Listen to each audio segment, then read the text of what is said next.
con Alejandro Velázquez Mendoza, titular del despacho del gobernador. Doctor, buenas tardes. En esta entrevista cara a cara con EFETA, te agradezco mucho tu espacio. Gracias por visitarnos aquí en el despacho. Son bienvenidos y gracias por el espacio, doctor. Dentro de las condiciones de cambio del sistema político en México, el advenimiento de Andrés Manuel López Obrador ha marcado un hito. Es uno de los presidentes que tiene mayor legitimidad y mayor credibilidad dentro de la palestra mexicana y seguramente su popularidad rivalizará con popularidades como la de Michelle Bachelet en Chile o la de Pepe Mujica en Uruguay.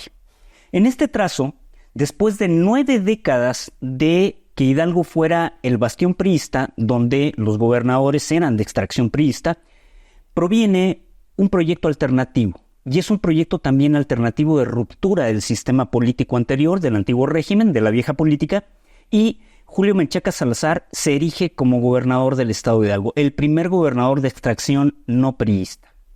En este sentido, ¿cuáles son los cambios significativos que la ciudadanía debe tener dentro de su mente para poder hablar de un proyecto alternativo a nivel de la política en Hidalgo? Muy bien, doctor, pues como tú bien comentas, este es un cambio estructural. Es una revolución de las conciencias, como ha expresado el presidente de la República, el líder del movimiento, el licenciado Andrés Manuel López Obrador. Y ahora que se construye el segundo piso de la transformación, como se ha denominado, pero todo enmarcado en una corriente que se le ha llamado humanismo mexicano.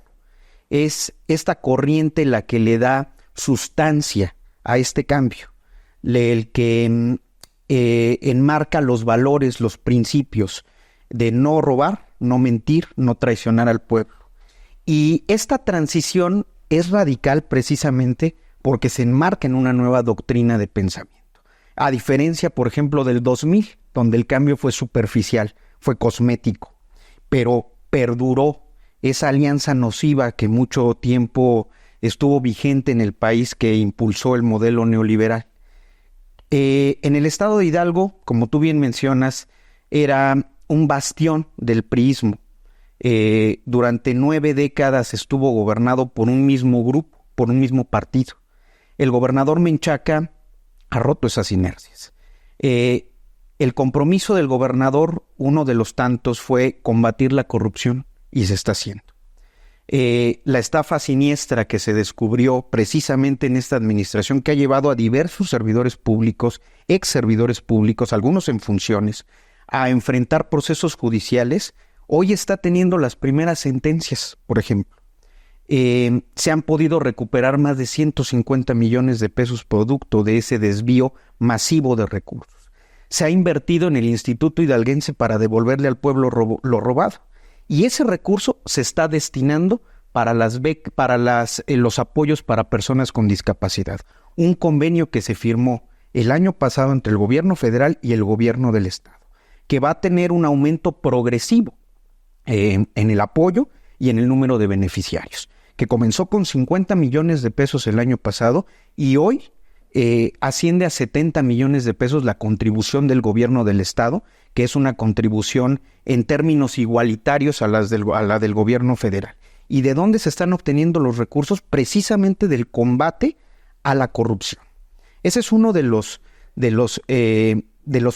primeros compromisos que tuvo el gobernador y que está cumpliendo.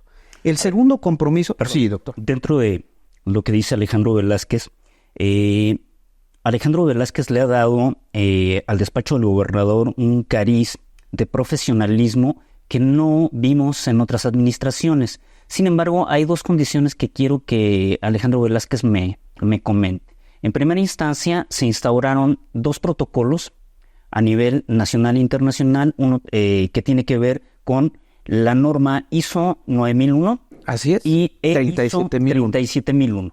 En la primera tiene que ver con la calidad de los procesos, certificación de calidad de procesos, y la segunda tiene que ver con la certificación anti-sobornos. Es correcto. En el caso de la primera, ¿qué procesos se han certificado que necesite saber la ciudadanía que en este momento se lleva dentro del gobierno del estado de Hidalgo? Sí. A ver, todos los procesos que tienen que ver con la atención a la ciudadanía. Ese es el segundo punto que te quería comentar, las rutas de la transformación, por ejemplo. que es un modelo de trabajo que el gobernador ha implementado en todo el estado. El gobernador tiene el compromiso de visitar los 84 municipios todos los años.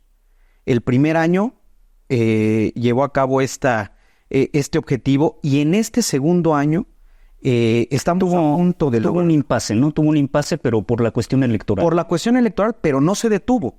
Se modificó el esquema, se volvió de ruta gobierno itinerante, ¿no? Exactamente, llevando las ferias de servicios, que dicho sean de paso, son un esfuerzo de todo el gobierno para llevar justamente servicios esenciales a la población, de salud, por ejemplo, del registro civil, de obtención de licencias, de refrendo vehicular. Todos los servicios se llevan a las comunidades que visita el gobernador a través de las rutas de la transformación. Esas rutas son operadas por el despacho del gobernador. Son las giras del gobernador, ya enmarcadas en esta nueva marca, en esta nueva visión de hacer las cosas. Ese es un proceso certificado en calidad y en antisoborno. La Dirección General de Atención al Pueblo, que también está aquí en el despacho sectorizada, que también acompaña al gobernador en todas sus giras, en todos sus viajes de trabajo, también están certificados en calidad y en antisoborno. Entonces, esta secretaría se ha podido certificar gracias al compromiso de todas las y los servidores públicos que trabajan aquí. Pasó de ser la secretaría particular, una secretaría que tenía otro tipo de funciones, a volverse un ente sustentado jurídicamente en la Ley Orgánica de la Administración Pública, que fue una de las primeras iniciativas que envió el gobernador Menchaca al Congreso. Y también en esa iniciativa se le dotó a esta secretaría, por ejemplo, el vínculo con el Congreso del Estado mediante la generación de iniciativas y proyectos de ley por parte del Poder Ejecutivo Estatal.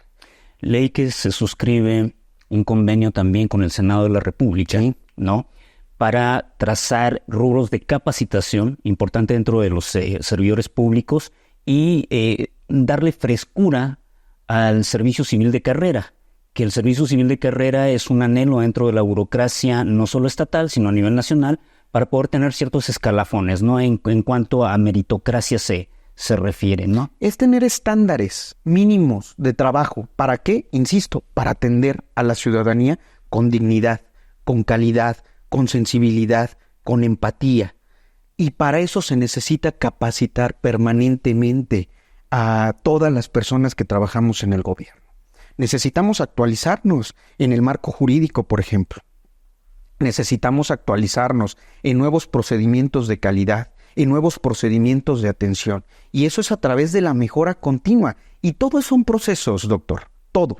Por eso la base de nuestra certificación es calidad. La calidad implica una mejora continua, una revisión permanente de los procesos, porque ningún proceso es perfecto, todos son perfectibles, hay que revisarlos.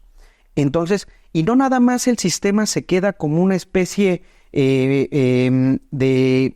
pues digamos, una especie de figura pétrea que va a estar ahí, siempre se está actualizando con auditorías permanentes. Nosotros tuvimos una auditoría de certificación cuando obtuvimos los certificados, pero también cada año solventamos auditorías de mantenimiento del sistema, realizadas también por un ente externo y un ente que cumple con la normatividad, porque este es un estándar global, no es nada más nacional, es global. Ok, dentro de estas condiciones de estandarización que se están presentando en el gobierno de Julio Menchaca Salazar, existe un concepto muy importante que trascendió a nivel América Latina y a nivel también Europa, de la OCDE, que tiene que ver con interoperabilidad. Sí. Y la interoperabilidad se genera a través de una conexión de comunicación transversal dentro de todas las áreas. Es correcto. ¿Tenemos algún ejemplo que podamos ver la ciudadanía? Mira, por ejemplo, la ley orgánica se habla de distintos ejemplos precisamente de comunicación entre todos los entes de la administración pública, tanto centralizada como descentralizada. La Secretaría de Gobierno funge como ese ente coordinador del gabinete y el despacho funge también como un ente de apoyo al titular del Ejecutivo que puede coordinar también acciones específicas que le interesan al titular del Poder Ejecutivo Estatal. Esa es la nueva función del despacho, justamente ser un ente de apoyo para la toma de decisiones de manera estudiada, de manera analizada, partiendo de nuestros procesos, que ese fue nuestro principal interés, estandarizarnos precisamente para allegarle al titular del Poder Ejecutivo la información suficiente para tomar decisiones oportunas y generar política pública, que eso es lo que estamos haciendo. La Dirección General de Estudios Legislativos forma parte ahora del despacho del gobernador. Nosotros hemos podido enviar al Congreso del Estado, con el apoyo de las y los diputados, iniciativas que se han convertido ya en leyes. Te pongo, por ejemplo, una cuestión que es muy importante, la Ley de Imagen Urbana. Que esa es una iniciativa que el gobernador planteó en la campaña. Y esta iniciativa tiene que ver con dignificar los espacios públicos, que ahora lo estamos viendo, por ejemplo, en Pachuca. Empezamos a recuperar espacios que estaban abandonados, doctor. Los jardines estaban podados, las plazas públicas y los parques no habían tenido una intervención en décadas. Entonces el gobernador se ha planteado dignificar esos espacios, porque también eso parte de una política, por ejemplo, de prevención del crimen. Parte también de una política de incentivar el turismo, de incentivar el desarrollo económico. Ahora tenemos la gran ventaja del Aeropuerto Internacional Felipe Ángeles y necesitamos que Pachuca se vuelva una ciudad de vanguardia, precisamente para que las grandes inversiones globales puedan ver a Pachuca y a Hidalgo como un destino idóneo de inversión. Entonces, cuando antes veías, por ejemplo, a la entrada de los municipios deshuesaderos, basureros, la Ley de Imagen Urbana ahora lo prohíbe. El tema también de los espectaculares que invadieron de manera permitida, muchas veces siendo las autoridades cómplices de esos negocios, todos los bulevares, la contaminación lumínica, por ejemplo. Todo eso se está cambiando a través de esta iniciativa, pero no solo eso. Nosotros enviamos la iniciativa de la Ley Orgánica de la Administración Pública que precisamente redefine al gobierno estatal, que era muy necesario hacerlo, creando además por primera vez el servicio profesional de carrera. No existía en la ley. En la Ley Orgánica se establece que es responsabilidad de la Oficialía Mayor, de la Contraloría, de la Secretaría de Educación Pública y del despacho implementarlo. ¿Y por qué el despacho? ¿Qué tiene que ver? Tiene que ver que es el impulso que le da el gobernador precisamente este servicio profesional de carrera. Te quiero decir que este mes se gradúan los primeros 560 servidoras y servidores públicos del diplomado que fue obligatorio en administración pública, que tiene diversos módulos entre normatividad, entre contabilidad gubernamental, entre redacción de documentos, por ejemplo, ¿no? Y el gobernador tomó el diplomado además. Él mismo va a obtener el propio diploma, junto con las y los secretarios del gabinete, porque esa fue una instrucción del gobernador. Ok, Alejandro. Dentro de los temas álgidos que se han presentado y que cuando tú tocas en primera instancia la estafa siniestra, en donde hay una pesquisa que iniciara Santiago Nieto, sí, ¿no? Dentro de una instrucción del gobernador del estado de Hidalgo por transparentar finalmente la gestión pública y la administración pública dentro de la probidad y dentro de esta cuestión de la honestidad que tiene que estar dada como tal. Hay algo que ha quedado como déficit, al menos en el imaginario colectivo de la ciudadanía, porque más de 13 presidentes municipales se les ha fincado proceso, se les ha vinculado inclusive a muchos de ellos a proceso, ¿no? E inclusive retrotrayendo a presidentes que no estaban vigentes. Eso ha sucedido dentro de estas pesquisas. Sin embargo, para la opinión pública hay un déficit dentro de la figura de Omar Fayad. Es decir, que la estafa siniestra no pudo haber sido construida sin que los mandos superiores, el staff superior del gobierno anterior y de los gobiernos anteriores hubieran estado enterados de esto.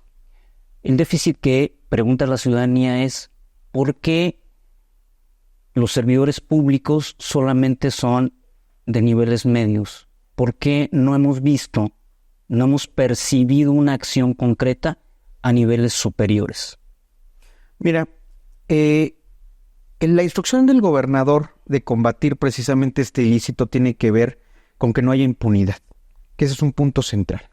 Las normas no pueden ser perfectas si no hay un elemento de coactividad, de coercitividad, en donde se tiene que investigar, se tiene que generar un debido proceso, se tiene que armar una teoría del caso y se tienen que probar los hechos. De lo contrario, se caen en los tribunales las acusaciones. Y el gobernador ha sido muy claro con el Gabinete de Seguridad, particularmente con la Procuraduría, en que esto no puede ser una cacería de brujas. No debe serlo. No se trata de generar un circo. Se trata de combatir la impunidad. Se trata de regresarle los recursos al pueblo. Se trata de recuperar precisamente eso que se llevaron. Entonces, eso implica un profesionalismo de quienes están en las instituciones de procuración de justicia. No deben caer ni en el, digamos, en la pasión de dejarse llevar por tal o cual pensamiento o prejuicio. Se tiene que investigar y se tiene que probar. Y yo te aseguro, doctor, que están en eso, que lo están haciendo, con mucho cuidado, con mucho profesionalismo, probando cada una de las cosas que se van a exponer en los tribunales. Obviamente no se pueden dar a conocer mayores detalles de la investigación porque pone en riesgo precisamente esos casos. La ciudadanía debe entender que las pesquisas de la estafa siniestra no han concluido. No, por supuesto que no, siguen, continúan. Y tú bien lo has dicho, no nada más son de las administraciones inmediatas anteriores. O sea, no es la inmediata anterior, son cada uno de las ex servidoras o servidores públicos que tengan responsabilidad en algún ilícito van a ser investigados. Ese es el compromiso del gobernador, pero sin caer en la cacería de brujas. No se trata de chivos expiatorios, se trata de sustentar con hechos y con derecho los juicios, los casos, lo que se va a dictaminar en un tribunal. Entonces, no caigamos en la pasión, no caigamos en ese fervor de sangre. Lo que necesitamos hacer es sustentar los casos para combatir la impunidad y efectivamente regresarle los recursos robados al pueblo de Hidalgo. Sí, es inédito el hecho de que no habían existido precedentes dentro de pesquisas y arqueos que se hicieran contundentes dentro de la administración pública para atender malversación como peculado. Esa es una cuestión que quedó muy clara dentro del gobierno. Es más, me parece que es la punta de lanza que abre el gobierno de Julio Menchaca, en donde estamos hablando de que se iba a crear un parteaguas dentro de lo que implicaba la administración pública. Así es. Eso le queda claro a gran parte de la ciudadanía. La cuestión son los detalles finos que evidentemente siguen estando ahí, ¿no? Porque en esto que te refiero, hablando de Omar Fayad, hay una proximidad entre Omar Fayad y Andrés Manuel López Obrador en la gestión dentro de Omar Fayad, donde Andrés Manuel, a diferencia de otros estados, el estado de Hidalgo lo empieza a visitar. Y esas visitas no terminaron ahí. De hecho, se prolongaron también dentro de la administración de Julio Menchaca y después tuvimos las visitas de Claudia Sheinbaum, ¿no? Pero en este caso, una de las condiciones que trascienden los corrillos políticos y en el análisis que va más allá, inclusive del estado de Hidalgo, es que en determinado momento se piensa que se construyó un pacto político entre Omar Fayad y Andrés Manuel López Obrador. Y ese pacto político no ha sido plenamente develado. Los medios intentan escudriñar e intentan saber qué sucedió en todo esto y por qué la figura del ex gobernador salió prácticamente inmaculada dentro de una gestión que ha trascendido hacia todo lo contrario. Esa es la suspicacia que hay. Pero yo concuerdo contigo, es decir, hasta no haber un debido proceso, que el derecho impere como tal dentro de la gestión pública, podremos enterarnos de cuáles son los alcances que tiene las pesquisas de la estafa siniestra y me parece que después las condiciones de probidad. Que algo muy importante, la imagen que deja en aquel momento Santiago Nieto Castillo no es la misma imagen que ha proferido en este caso Francisco Hasbún. ¿no? O sea, son dos imágenes distintas donde vimos mayor actividad dentro de la gestión de Santiago Nieto en ese momento. No quiere decir, al menos dentro de la inferencia, no quiere decir que la pesquisa esté detenida, pero está ahí latente, ¿no? Por lo menos. Bueno, en este trayecto de la capacitación que tú me señalas, me gustaría que hablaras un poquito de un tema que en América Latina está siendo recurrente, que son los gobiernos digitales. Esta es una condición muy importante porque la automatización de procesos dentro también de la interoperabilidad está acompañada de esta última generación de los estados inclusive digitales. ¿Qué está haciendo el estado de Hidalgo en materia de digitalización, por lo menos a nivel de lo que tiene que ver con la Secretaría de Planeación? Sí, bueno, el gobierno del estado tiene esta intención muy clara de que los procesos al final de la administración sean en su mayoría digitales. Y ese es un esfuerzo de todas las secretarías del gobierno. Justamente mañana el gobernador va a estar en Chiapas firmando un convenio precisamente con ese gobierno que tiene que ver con la digitalización de los servicios. Y también estaremos muy en contacto con... Chiapas es el precedente, ¿no? Hay un precedente ahí. Sí, claro. Lo que vamos a hacer es intercambiar experiencias. Sobre todo que ellos nos apoyen con la que han tenido en su gobierno para que lo podamos implementar en Hidalgo. Pero además de eso, la presidenta electa ha anunciado la creación de la agencia digital. Ese es un esfuerzo muy importante porque lo vimos en la Ciudad de México. Ella está muy interesada en hacerlo y está ahí demostrado en estas acciones que como jefa de gobierno implementó. Nosotros vamos a tener una alianza estratégica precisamente con esa agencia digital. Hay entes del gobierno del estado que son los competentes para llevarlo a cabo. Por ejemplo, la Dirección de Innovación que está en Oficialía Mayor. También, como tú bien comentas, la Unidad de Planeación y Prospectiva.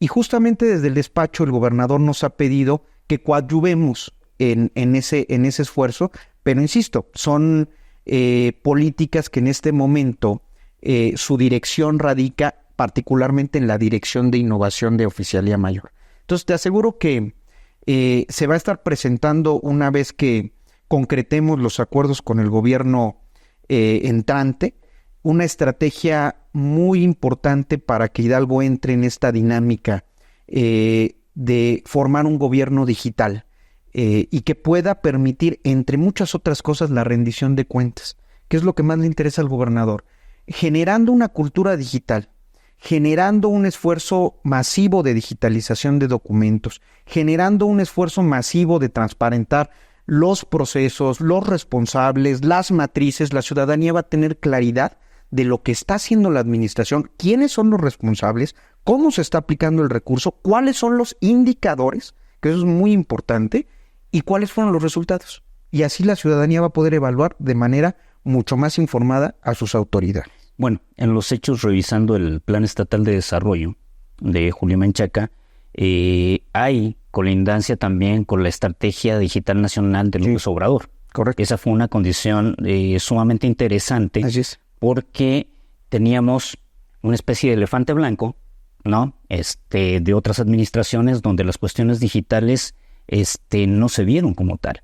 Y eso también genera costos a la ciudadanía porque tiene que desplazarse de repente a las instancias de gobierno pudiendo tener funciones digitales que podría hacer desde su teléfono. Así inclusive. Claro. Así es. Entonces, esa es una condición importante de impacto social que nosotros queremos saber, ¿no? Que nosotros queremos que también el despacho del gobernador nos diga a los medios, está sucediendo tal y cual cosa, ¿no? Sí. Mira, a ver, partimos también de una estandarización, por ejemplo, impulsada desde la OCDE, desde la Organización para la Cooperación y Desarrollo Económico, desde los organismos económicos internacionales. Y como tú bien apuntas, en el Plan Estatal de Desarrollo se establece la estrategia para lograrlo, que lo necesitamos mucho el apoyo de la Federación, porque al final del día este es un trabajo articulado entre los tres órdenes de gobierno. Y también necesitamos apoyar mucho a los municipios, que este es el orden de gobierno regularmente el que padece los mayores problemas, las mayores deficiencias en sus procesos, y es aquel orden de gobierno al que la ciudadanía acude de primera instancia para tratar de resolver los problemas. Entonces, la estrategia va orientada también a reforzar esas capacidades de los gobiernos municipales para responder ante la nueva era que estamos viviendo, una era en donde la inteligencia artificial en este momento está permeando además en las políticas públicas. Por ejemplo, la Unión Europea acaba de avalar su primera regulación sobre la inteligencia artificial hace 2 meses. Y ese es un esfuerzo que también los gobiernos tenemos que estar en permanente capacitación y a la altura de estas nuevas tecnologías que representan riesgos, pero que también representan oportunidades de desarrollo. Entonces, en este particular punto, el gobierno del estado está trabajando en una estrategia que incorpore esta nueva tecnología y que se dará a conocer próximamente, doctor. Bien, Alejandro. Hay algo muy importante que decir. El gobierno del estado de Hidalgo ha suscrito una serie de convenios con Pemex. Sí. Y esos convenios están teniendo un impacto significativo. ¿Cuáles son, por lo menos, los 3 convenios de punta que tiene el gobierno del estado de Hidalgo, el gobierno de Julio Menchaca, en este momento con Pemex? Mira, ese es un muy buen punto. El gobernador nos ha pedido a todas las y los servidores públicos que, además de cumplir con nuestras funciones legales, con nuestras funciones ordinarias, seamos proactivos. Declaración patrimonial. ¿Mandé? Declaración patrimonial entre ellas. También, además, y te digo que este año hubo un récord de funcionarios que lo han presentado, pero que seamos muy proactivos en el tema de gestionar para el gobierno del estado recursos adicionales, porque con el presupuesto público no se puede cumplir con todas las demandas que nos exige la ciudadanía. Entonces, el despacho se ha propuesto hacer eso. Con el gobierno federal, con Pemex, con quien estamos muy agradecidos, tenemos una alianza estratégica que le ha permitido obtener al gobierno del estado recursos adicionales por más de 250 millones de pesos en 1 año y medio. Que esos recursos están en maquinaria que ha sido, por ejemplo, presentada por el gobernador de manera pública en diversos eventos. Ayer, por ejemplo, nos entregaron 2 camiones Vactor y una unidad médica móvil que está hoy publicitada en las redes del gobernador. ¿Y por qué se está haciendo esto? Pues para que nunca más el gobierno del estado sufra un desmantelamiento de su infraestructura o de sus recursos. El gobernador está muy comprometido en invertir para que el gobierno del estado sea autosuficiente en lo que se pueda. Y ya no se estén contratando servicios superfluos, por ejemplo, con los arrendamientos. La casa de que anteriormente habitaban los gobernadores, la residencia del gobernador que estaba en Revolución, hoy por hoy son oficinas públicas. Se inauguró la Secretaría de Movilidad, que dejó de pagar una renta y se trasladó para allá. Y ahí se van a estar trasladando otras oficinas públicas para ir reduciendo estas rentas. Lo mismo, por ejemplo, con la maquinaria que adquirió el gobierno del estado, más la que nos ha proporcionado Pemex. Genera ya un parque permanente de maquinaria para que el gobierno del estado pueda reaccionar, por ejemplo, ante fenómenos naturales como los que vimos en los días recientes, pero también para la obra pública, y que ya no se tenga que contratar, que ya no se tenga que arrendar, que ya no se desperdicie ese dinero, sino que haya una inversión permanente, que el gobierno esté equipado, que cuando salga esta administración, a la siguiente se le entregue un gobierno que pueda satisfacer las necesidades básicas de operación. Eso es lo que el gobernador nos ha instruido. Nosotros no solamente hemos gestionado maquinaria, también asfalto. Y el asfalto está ahí, en absolutamente cada una de las calles que están marcadas, que la repavimentación, que el reencarpetamiento se dio por ese asfalto de Pemex. Como el río de las avenidas, que se hizo además de manera muy pulcra en las noches, que se tardaron 2 semanas en terminarlo, y que ha soportado y va a soportar, porque está hecho con estándares de calidad que también establecimos en los protocolos de esta secretaría, que no se deteriore al año, a los 2 años, a los 3 años, que tenga una vida útil como lo establecen precisamente las normas oficiales mexicanas. Y ese asfalto ha sido una gestión que se ha logrado desde esta secretaría que no le ha costado al gobierno del estado y que hoy pueden disfrutar las y los ciudadanos en calles renovadas en Pachuca y en algunas zonas de Mineral de la Reforma. Dentro de esta condición de reconversión, porque hay una modernización que está teniendo el gobierno de Julián Menchaca, uno de los aspectos que juega una parte nodal es el Congreso. Sí. Y concretamente esta vez, en el caso de Morena, tiene mayoría calificada. Y esa mayoría calificada permite operar diferentes condiciones. Anteriormente, dentro de la legislatura existía también un staff de Morena importante, pero un staff que a juicio del análisis político se encontraba infiltrado. Habían grupos de poder dentro de ese staff de Morena, dentro de los diputados, concretamente de Grupo Universidad. Y esto se ha ido transformando, ha ido cambiando, ha ido evolucionando, y en este momento Andrés Velázquez se perfila como el rostro fuerte dentro de Morena, de la bancada de Morena de Diputados, para poder generar nuevas legislaciones. ¿Qué legislaciones importantes habremos de percibir de esta nueva legislatura? Mira, por ejemplo, hay un paquete muy importante de reformas que se sigue analizando en esta legislatura, que es el paquete anticorrupción, que envió el gobernador hace unos 7 u 8 meses, que es un paquete global que reforma la ley de adquisiciones, la ley de obra pública, la ley de transparencia, y lo que se busca precisamente, la ley de entrega-recepción, por ejemplo, y lo que se busca es combatir, por ejemplo, la opacidad en las compras públicas o en la adjudicación de obra pública. Actualmente hay vicios que no nada más son de Hidalgo, que son que están en todo el país. Por ejemplo, registros opacos en los padrones de proveedores, exactamente. Justamente la Contraloría está trabajando muy fuerte para evidenciar aquellas empresas fantasmas, por ejemplo, ¿no?, que generaban operaciones simuladas y que por ello se hizo también la estafa siniestra, claro, a través de esos mecanismos. Pero para que el gobierno del estado pueda ejecutar correctamente estas acciones, necesita un cambio al marco normativo. Entonces, este paquete se envió precisamente para combatir esos vicios que necesitamos combatir en el estado.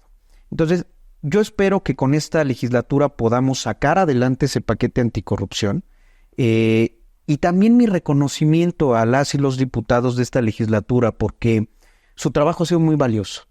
Nos han apoyado en absolutamente todas las iniciativas del gobernador. Desde luego, pues ellos son los legisladores y ellos disponen al final del día de su facultad constitucional, y han aportado muchas cosas a las iniciativas que ha enviado el gobernador del estado.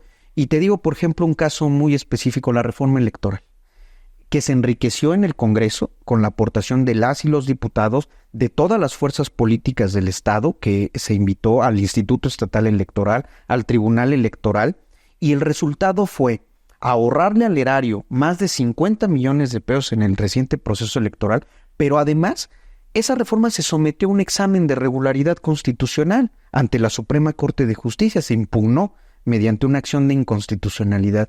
Y te voy a decir una cosa, ese trabajo extraordinario que se hizo en el legislativo se permitió que la Corte avalara la reforma electoral.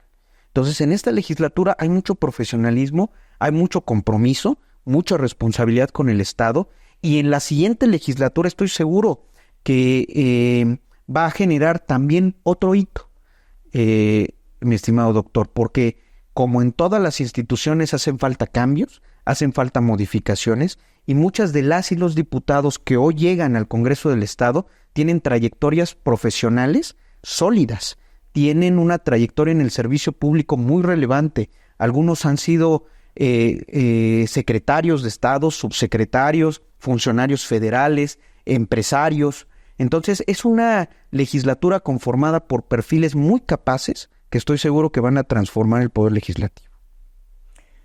Una de las pronunciamientos que ha tenido Julio Menchaca Salazar es sobre el Poder Judicial, en donde trascendió que para él deben haber evaluaciones, exámenes, ¿no? Exámenes teórico-prácticos para renovar este poder, que este poder va a venir desde la Ciudad de México, ¿no? Con la mayoría calificada que tiene Morena y con las 20 reformas, dentro de las 20 reformas que trascendieron de Andrés Manuel López Obrador y que van a pasar al gobierno de Claudia Sheinbaum. En este sentido hay especulaciones muy importantes dentro de la oposición de que lo que se está llevando a cabo es una medida antidemocrática, que no le están permitiendo autonomía al poder, en este caso al Poder Judicial, para poder regirse o transformarse de la mejor manera. Sin embargo, la reforma habrá de llevarse a cabo. Eso me queda muy claro a mí dentro de las condiciones de la mayoría calificada. ¿Cómo la va a afrontar el gobierno de Julio Menchaca? Bueno, habría que esperar cuál es la deliberación del Congreso Federal. La reforma al Poder Judicial es muy importante porque, como bien mencionábamos, todas las instituciones son perfectibles. Las normas también, los procesos también, los procedimientos también. Y llega un momento en el que los sistemas colapsan, doctor. Y se necesita un cambio radical. Tú sabes que esta palabra viene de raíz. Y esto implica que reconozcamos el grave problema que enfrentamos en México respecto a la impartición de justicia. También reconocer, el gobernador es un jurista, fue presidente de la Comisión de Justicia del Senado, que debe haber perfiles idóneos, que conozcan el derecho, desde luego, que conozcan la impartición de justicia, que tengan las aptitudes profesionales para llevarse a cabo, pero también no olvidar que la propia Constitución establece que el régimen político lo establece el pueblo, que el pueblo tiene la autodeterminación de su gobierno. Entonces, es precisamente el poder revisor de la Constitución, para eso existe, para hacer estos cambios.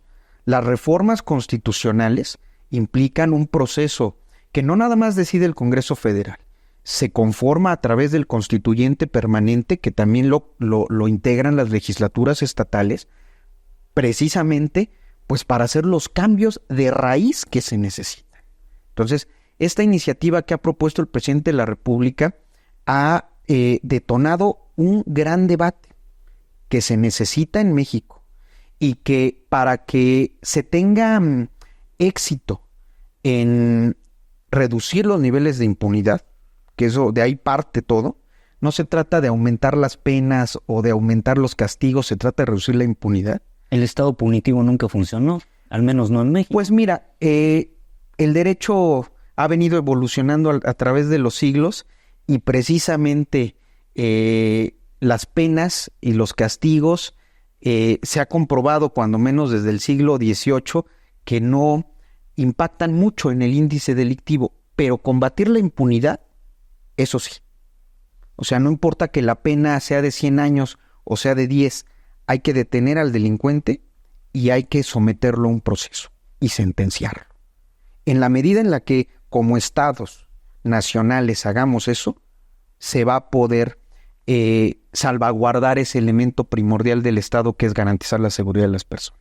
Bueno, me parece también que no existe ningún candado dentro de la ingeniería constitucional, como diría Sartori, para que el Poder Judicial sea votado. Es decir, no hay necesariamente algo que vaya en contra de esto dentro de la voluntad para poder modificar la Constitución como tal. No, claro, o sea, a ver, esto es un hito también, ¿no? Hemos estado ocupando mucho esta palabra porque al final del día, desde que se propuso este constitucionalismo en el que vivimos, por ejemplo, con Kelsen, en los años 30, en los años 40, cuando él escribió constituciones, él escribió la Constitución de Austria, por ejemplo, en donde planteaba este modelo constitucional en donde el poder judicial se asumía como un revisor de las normas, precisamente para ajustarlos a ese pacto, a esa constitución.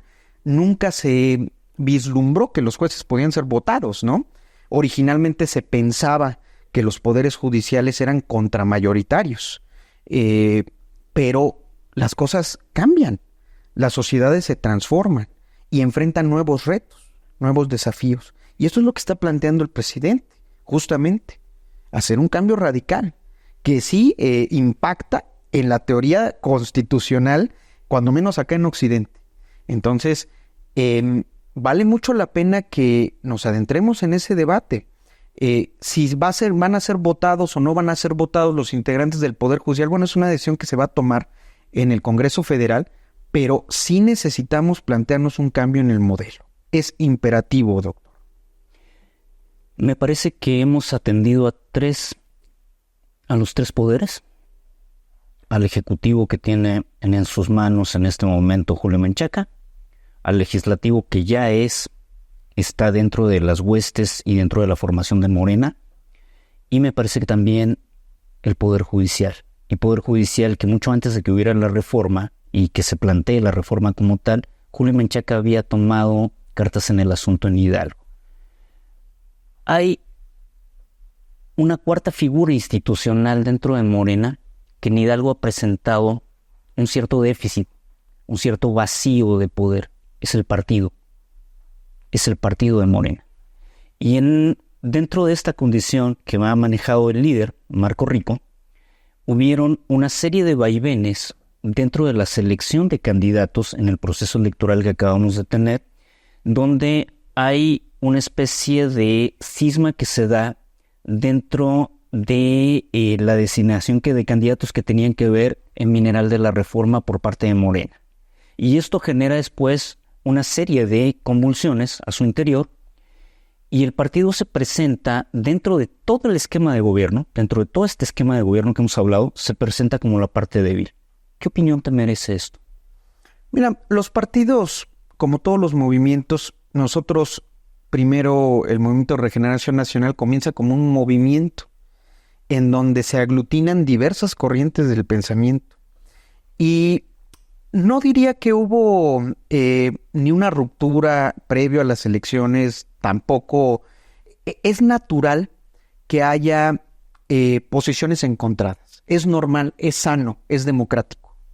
Entonces, a ver, dime una cosa, para que no se nos vaya. Viene Claudia Sheinbaum, viene dentro del proceso electoral y precisamente está, creo que en el área de Mineral de la Reforma, y es una de las cosas que ella llama a atender, que el partido debe solucionar.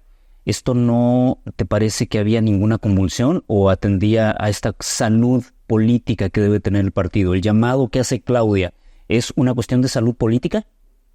La doctora, como todos, procuramos la unidad, siempre. Pero ella misma lo ha dicho.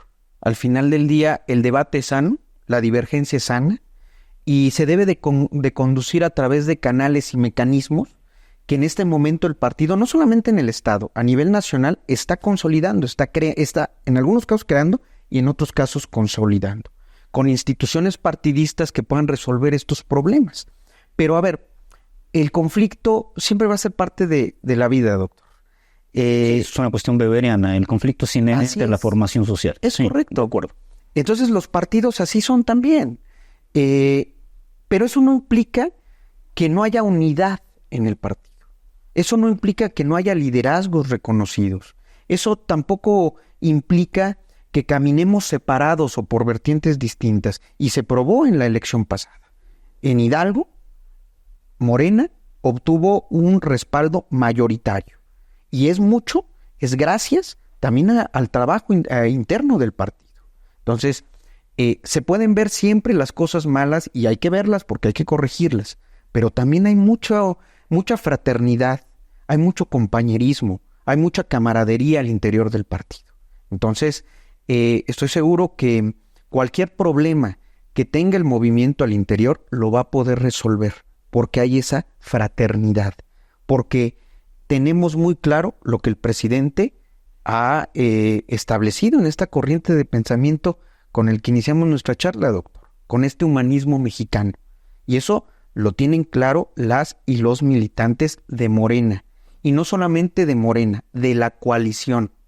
de esta amalgama de corrientes, de pensamientos, de liderazgos que están ahí, que no nada más son de Morena, que también son del PT, que también son del Verde y que comparten una ideología basado en este pensamiento, en este humanismo mexicano.